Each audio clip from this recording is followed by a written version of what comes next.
You ever have a garden that produced so much that you couldn't give it all away?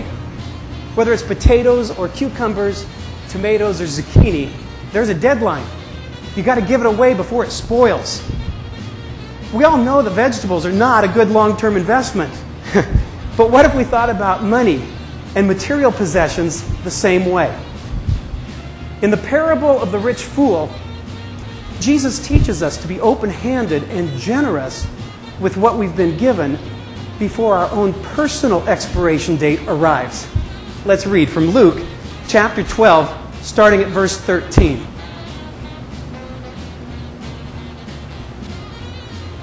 Someone in the crowd said to him, "Teacher, tell my brother to divide the inheritance with me." Jesus replied, "Man, who appointed me a judge or an arbiter between you?" Then he said to them, "Watch out. Be on your guard against all kinds of greed.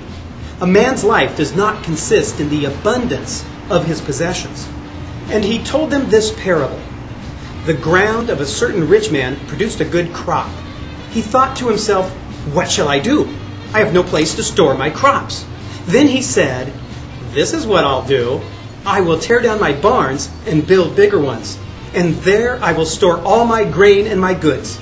And I'll say to myself, you have plenty of good things laid up for many years.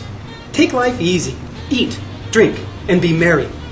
But God said to him, "You fool, this very night your life will be demanded from you.